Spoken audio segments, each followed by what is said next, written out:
라는 것이 아니라 연결의 위치에 따라 절제 범위가 달라지고요. 그리고 내시경을 보면 암은 조그맣게 있지만 뒤로 포자갈 수 있습니다. 빙산처럼.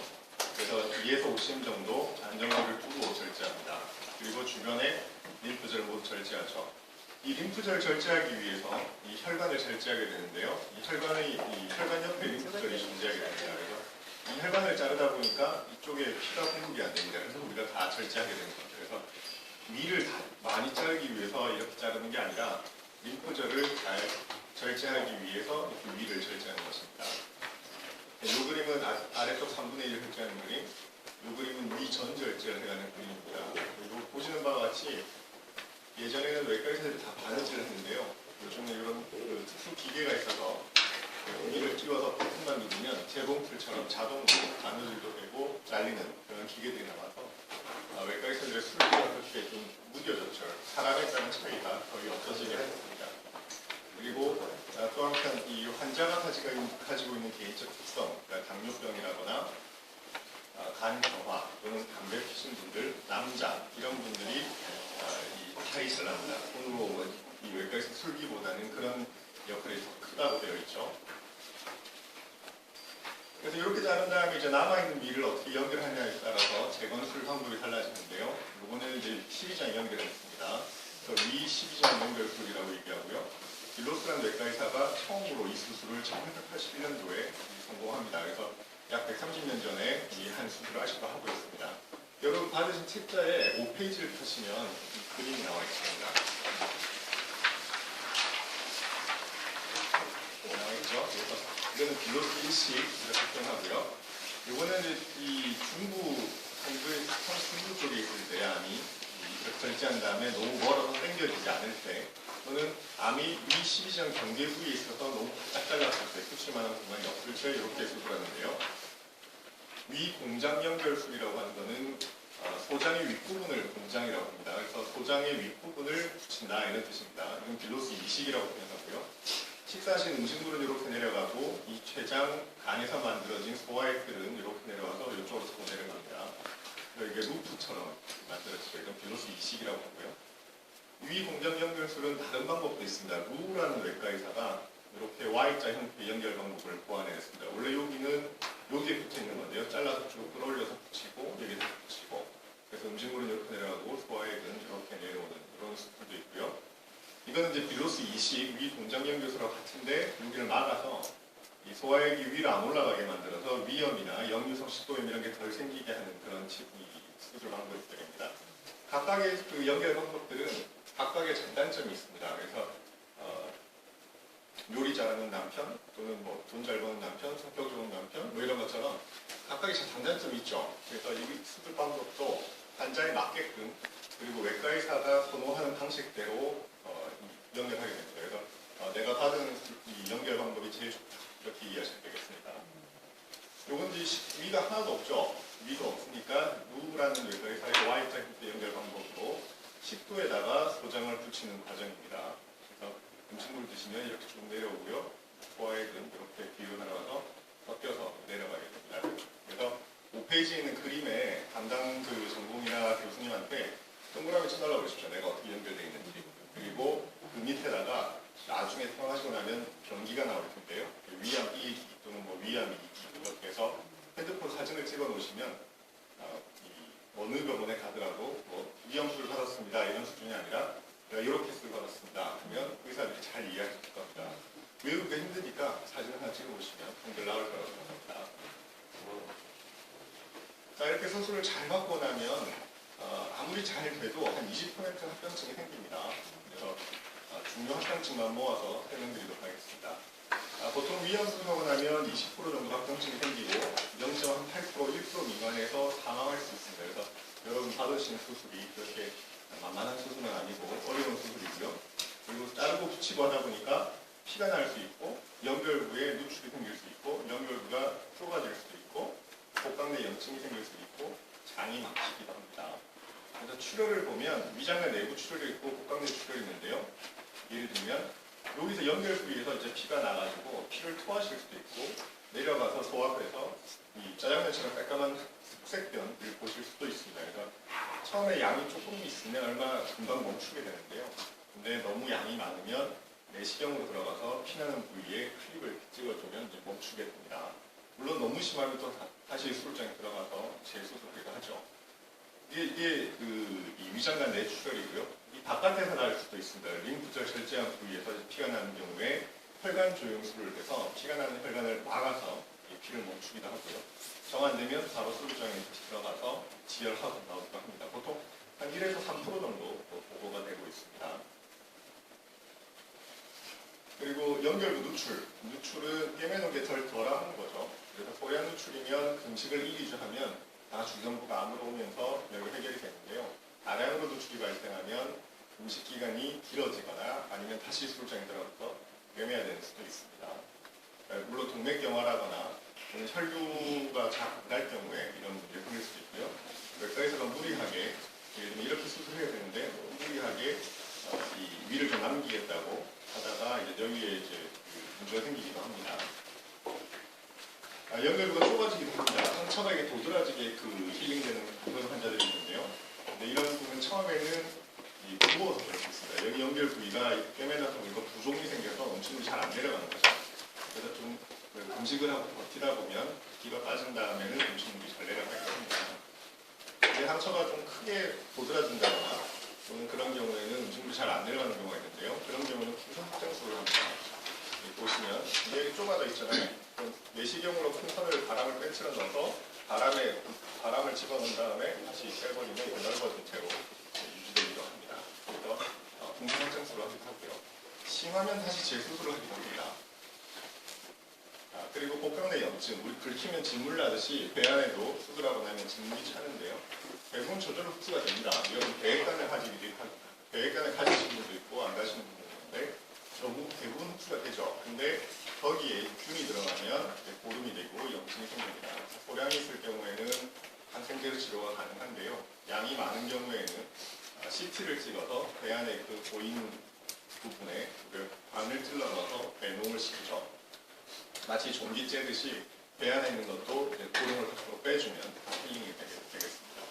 이것도 물론 심하거나 환자가 폐혈증으로 넘어가는 그런 상황이 되면 우리가 수술로 해결하기도 합니다. 다음은 장폐색입니다. 출혈, 누출, 연결부 좁아진 복강 내 염증은 환자가 가지고 있는 기저질환, 그 다음에 수술장에 있었던 이벤트 이런 걸로 거의 결판이 납니다. 그래서 수술 직후에 여러분들이 뭔가를 한다고 해서 달라지진 않는데요. 대체로. 근데 장폐색은 지금 이 시기에 여러분들이 뭔가 해주면 많이 좋아질 수 있습니다. 잘 들어주시기 바랍니다. 장폐색은 장이 막힌다는 얘기고요. 주로 퇴원 후에 음식이 장을 막거나 장끼리 서로 엉겨붙어서 발생합니다. 이걸 장유착이라고 하죠. 배 수술하고 나면 100% 장유착은 생깁니다. 근데 그게 대체로 문제없이 생기면 아무 탈 없이 갇히는데 이 장이 엉겨붙고 꺾이거나 그러면은 이제 문제가 생길 수도 있습니다. 그래서 장이 막히니까 처음엔 장이 늘어나죠. 위에선 음식물이 또는 공기가 내려가야 되는데 여기가 막히니까 잘 안 내려가서 처음엔 장이 늘어나니까 배가 빵빵해지죠. 그리고 배가 아프죠. 복통, 복부 평란 이런 게 나타나다가 심해지면 이 하수구 넘치듯이 구토를 합니다. 구토를 하고 나면 배가 좀 편해지고 그런 증상을 호소하시다가 심하면 이 늘어난 장이 터지죠. 빵 터지거나 아니면 이제 장이 꺾이면서 혈류 공급이 안 되면서 장이 썩기도 합니다. 그래서 이런 증상들이 있고요. 금식을 하게 되면 대부분 조금씩 넘어가면서 늘어나는 장들이 다시 풀리면서 해결되는 경우도 있는데요.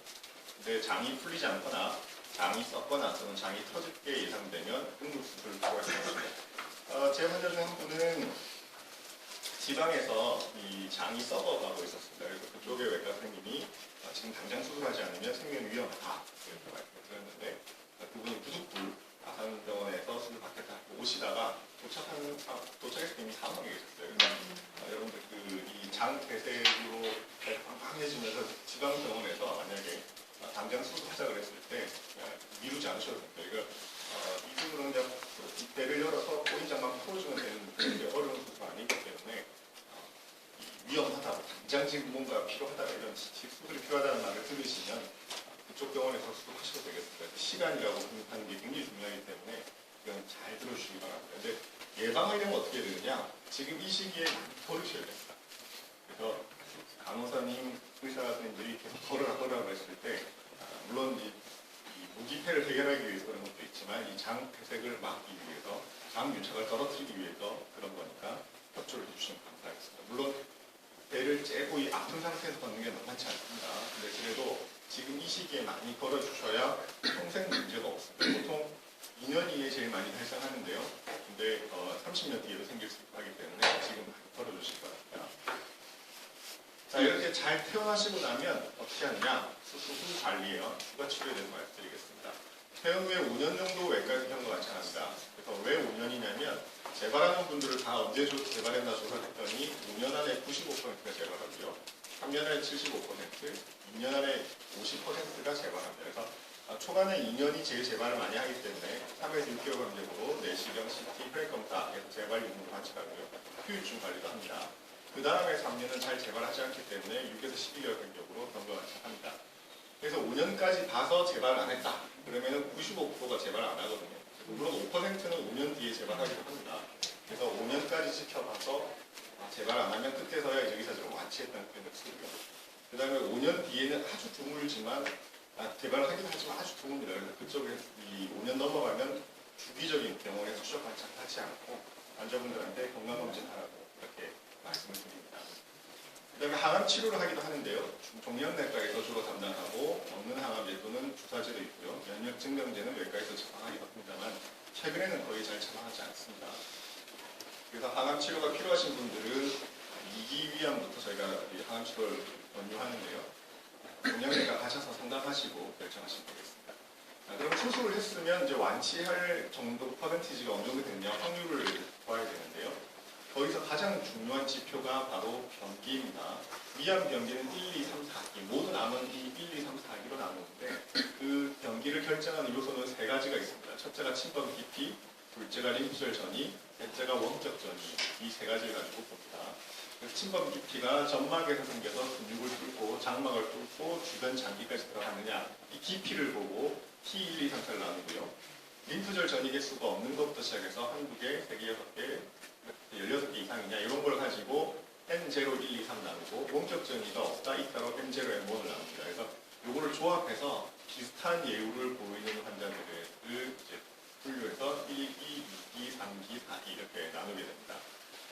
그래서 1기다 그러면 보통 90% 이상 생존하고요. 2기다 그러면 7, 80%, 3기다 그러면 4, 50%, 4기다 그러면 10% 정도가 5년 뒤에 살아계십니다. 그래서 내가 만약에 1기다, 1기 A다 그러면 95% 정도가 5년 뒤에 살아계시고요. 3기의 A다 이러면 보통 한 50%, 60% 정도가 생존해 계십니다. 그래서 그 아까 제가 5페이지에 있는 그림 밑에 병기를 적어 놓으시면 대충 내가 5년 뒤에 살아있을 확률이 계산이 되죠. 근데 이제 삼풍백화점이 무너져도 살아나는 분들이 있고 그런 것처럼 정수대교가 무너져도 살아나는 사람이 있듯이 내가 사기라고 하더라도 포기하지 마시고 끝까지 저희가 의료진과 함께 치료를 지속하시면 좋은 결과가 있을 거라고 생각하시는 게 좋겠습니다. 그럼 항암치료에 대해서 말씀드리겠습니다. 우리 병원은 종양내과에서 담당하고요. 다른 병원은 외과의사가 직접 치료하기도 합니다. 원칙적으로는 2기 위암부터 대상으로 항암치료를 하고요. 먹는 것도 있고 주사제도 있습니다. 그리고 전이가 있는 환자는 일부 변경된 약제와 스케줄을 약을 쓰는데요. 항암치료 A라는 항암제를 쓰다가 뭔가 전이가 생기거나 아니면 암이 진행하거나 그럴 경우에는 B라는 약제로 바꿀 수 있다 이런 얘기고요. 1기 후반에서도 경우에 따라 항암제를 사용하기도 합니다. 근데 교과서적으로는 1기 후반에서 항암치료를 하지 않습니다. 여기 보면 1기 A가 있고 1기 B가 있는데요. 여기서 끊어가지고 요 위에는 항암치료를 하고 요 위에는 항암치료, 밑에는 항암치료를 하지 않습니다. 항암치료도 양날의 검이라서 암세포를 죽이기도 하지만 내 몸을 상하기도 하죠. 그래서 이득이 큰 환자에게 항암치료를 하게 됩니다. 근데 여기 위쪽은 예후가 아주 좋기 때문에 오히려 항암치료가 환자에게 도움이 될 거라고 생각하는 거죠. 그래서 이쪽은 항암치료하지 않고 이쪽은 항암치료 하는데요. 근데 애매하게 여기에 해당하는 환자들 중에 우리 예상과 다르게 예후가 안 좋은 그런 환자들이 있었고 그런 환자들의 특징을 몇 가지를 가지고 저희가 파악하고 있습니다. 그러니까 그런 환자들에게 항암치료를 하면 어떨까라는 합리적 의식 속에서 임상 연구 개념으로 경우에 따라서 항암 치료하기도 합니다. 그래서 저희가 그런 대상이 되는 환자분들은 저희가 종양내과로 의뢰를 할 거고요. 거기서 상담하시고 결정하시면 되겠습니다. 예, 제가 이때까지 이 위의 해부와 그리고 수술 방법들, 그리고 합병증, 그리고 변비, 예후, 항암 치료에 대해서 간략히 말씀드렸는데요. 궁금한 점 있으시면 여쭤봐 주시기 바랍니다. 궁금한 점 없으세요? 네. 저는 몇 개인지를 모르겠는데. 예, 보통 수술하시는 병기라고 하는 게 추정 병기, 수술 전에 CT 찍고 내시경 하시고 이런 걸로 추정 병기를 가지고 계시죠. 이걸로 어떻게 치료할지를 결정해서 표준화된 치료를 합니다. 그리고 떼낸 암 덩어리를 병리과 선생님이 검사를 하시고 그래서 이제 한 일주일 정도 뒤에 이제 보고가 되죠. 그래서 여러분 지금 이 시기에는 몇 개인지 모르실 겁니다. 최종 병기는 수술한 다음에 한 일주일 정도 지나야 나오기 때문에 퇴원하신 다음에 외래 처음 오셨을 때 아시게 될 겁니다. 지금은 모르시는 게 그때 낫습니다. 여기다가 해주는 거예요. 아니죠. 환자가 적으셔야죠. 네. 이제는 챙겨줄 거라고 생각하지 마시고요. 내 몸에 대해서 내가 좀 챙기겠다 생각하셔야 됩니다. 그래서 위암의 전문가가 되십시오. 초기라고 알고 수술을 했는데도 그럼 여기서 검사는 결과가 나와야 확실히 알 수 있는 그렇습니다. 거예요? 이 추정 병기가와 확정 병기가 똑같은 경우가 한 80% 되고요. 왜냐하면 의학의 한계가 있기 때문에 현대의학의 한계죠. CT 찍고 내시경하고 하셔도 이게 한 20%는 이 추정 병기나 확정 병기는 변하기도 합니다. 그래서 아주 초기 위암이라고 했는데 막 4기가 나오기도 하고요. 4기 위암이라고 했는데 1기가 나오기도 합니다. 그러니까 좀 변하기도 합니다. 이 정확도가 아직까지 현대의학의 한계가 있기 때문에 20% 정도는 변하게 됩니다. 그래서 최종 결과는 이 병리과의 그 수술 병리 조직 검사에 따라서 결정되게 되겠습니다. 또 궁금한 점 없으십니까? 예를 들어 3기 같은 경우는요. 판단이 났으면 3년 뒤에 살아있을 확률이 50%뿐이 안 되고 50%. 3기 A, B, C가 있는데요. 50, 40, 30 이렇게 이해하시면 되겠습니다. 그러니까 사망할 수도 있잖아요. 그렇죠. 네, 또 궁금한 점. 안할 수도 있고. 근데 이제 나만 살면 되죠. 네? 똑같은 환자들이 있는데 나만 살고 퍼센티지를 너무 믿지 마시고요. 그러니까 오늘 제가 집에 가다가 무슨 사고가 당할지 모르죠. 그러니까 항상 불안감은 가지고 있고 한데 근데 희망을 잊지 마시고요. 의료진과 함께 꾸준히 치료받으신 분들이 장기 생존한다는 그런 보고도 있습니다. 그래서 기도원이나 이런 데 들어가지 마시고 기존에 검증된 의학을 시행하는 병원에서 꾸준히 추적 관찰하시는 게 제일 좋다고 저는 생각을 합니다. 그리고 지금 이제 마음이 불안하니까 뭐 산삼이니 뭐 홍삼이니 뭐 이상한 그 건강보조식품들 이런 것들 굉장히 유혹이 많을 겁니다. 거기에 넘어가지 마시고 거기에 돈 쓰지 마시고 기존에 검증된 과학적 의학을 따라가시는 게 제일 좋을 거라고 생각됩니다. 그래서 친구분들이 내가 뭐 논의를 사줄게, 뭐를 사줄게 막 이렇게 하면 사주지 말고 통장으로 보내라고 이렇게 말씀하시면 제일 좋겠습니다. 네, 이 다음에 또 위암 전문 코디네이터와 예, 마지막 질문 받겠습니다. 차가 나서 차 같은 것도 네, 그런 거 드시지 말라고요. 먹지 마요? 예, 그런 거 하지 마십시오. 무슨 고선유 뭐 이런 것들, 뭐 벌꿀, 무슨 즙 뭐 이런 것들이 좀 좋지 않습니다. 그래서 그런 거를 절대 권하지 않습니다. 그런 유혹에서 귀를 닫으십시오. 그리고 궁금하시면 담당 의사와 담당 교수님께 문의하시면 좋겠습니다. 그러면 위를 절제를 해서 뭐 10%만 남기고 했으면 위가 작아졌잖아요. 그렇죠. 그럼 점점 식이요법을 늘려가지고 위를 늘려야 되는 거예요? 늘어납니다, 저절로. 근데 위가 늘어나진 않고요. 대처 능력이 뛰어납니다. 만약에 팔이 잘리면 팔이 다시 나지 않듯이 위도 다시 늘어나지는 않는데요. 내 몸이 거기에 적응하게 됩니다. 그래서 보통 6개월이 지나야 적응하는데 3개월까지는 대단히 힘드실 거고요. 3개월이 지나면 점점 좀 편해지고 6개월이 되면 충분히 적응이 돼서 위가 좀 남으신 분들은 한 7, 80%는 충분히 드시는 것 같고요. 위가 없는 분도 적어도 한 5, 60% 이상은 드시는 것 같습니다. 예. 그 다음은 이제 전문 코디네이터가 또 강의가 있으니까요. 거기서 물어보시고 또 이해가 안 되시는 거는 담당 전공의쌤과 교수님께 회진 때 물어보시면 좋겠습니다. 네, 수고했습니다.